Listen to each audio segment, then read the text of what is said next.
My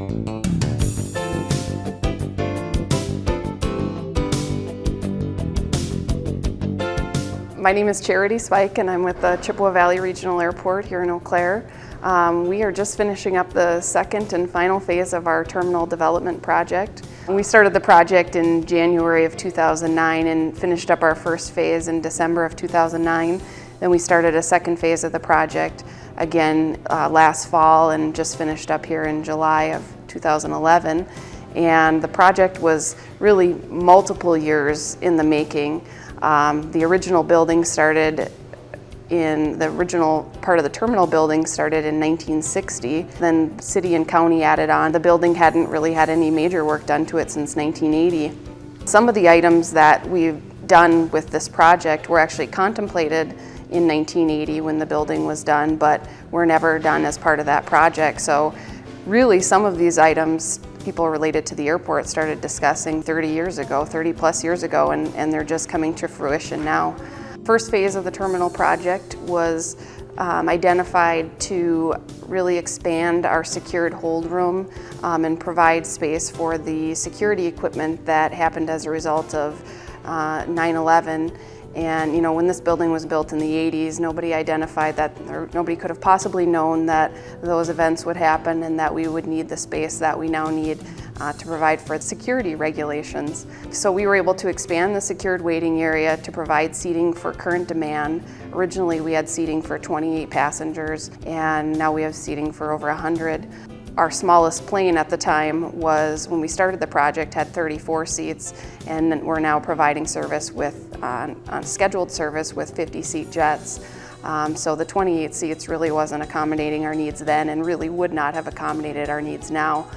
We're also doing monthly charter flights with 150 to 180 passengers at a time, and so we really it was a nightmare trying to accommodate that amount of passengers with our small waiting area. Plus, previously we did not have bathrooms inside the secured area. So when passengers, security has become fairly invasive. We're now taking off our belts and our shoes and putting all of our baggage through screening equipment. And if you got into the secured area and determined that you needed to use the restroom or had children with you and they needed to use the restroom, you would have to leave security and be rescreened, do all of those things all over again to get back into the secured area. So now we have restrooms inside, we have vending inside, and seating to really accommodate our passenger demand. We were also able to expand our unsecured waiting area, which was a plus. We had an even smaller unsecured waiting area. And we have, because we're a small community airport and you can drive right up to the airport, lots of people drop off. So if we have 50 passengers getting on a flight, we need seating for 75 in our unsecured area to accommodate the meeters and greeters and people dropping off and picking up. And so we were able to expand that area. In the first phase of the terminal project, we were also able to reconstruct the entire parking lot, which was also built in 1980. It also allowed us to put in automated revenue controls for our parking system. Previously, we had a pretty labor-intensive system to collect revenue from our parking lot, and this has allowed us to fully automate the system and really reduce our labor expense related to the parking lot going forward. When we started the second phase of the project, we had a couple major items that were left to accomplish: the passenger boarding bridge and the baggage carousel. After we finished the first phase, our passengers were still telling us there's two major items that you're missing, and before you're really accommodating all of our needs as an airport. And those were actually the two items that were contemplated as part of the original building project back in 1980. So we were able to accomplish those items as part of this project.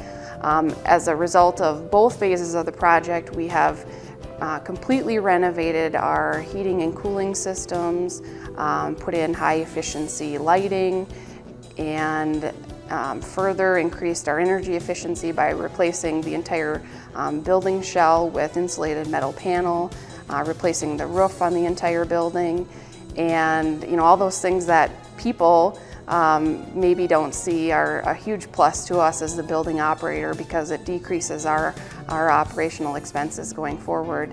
We also added occupancy sensors, day lighting controls to the building. So we have all of this wonderful, beautiful window space throughout the building now, and we have lighting that will basically turn itself off and on when we have enough daylight coming through the windows to provide the building with as much light as it needs. You can find us on the web, www.chippewavalley.airport.com.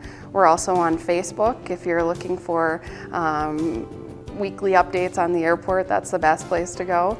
Our address is 3800 Star Avenue here in Eau Claire. Feel free to come out and visit us anytime. Visit our full-service restaurant and bar, Connell's 2. And thanks for watching.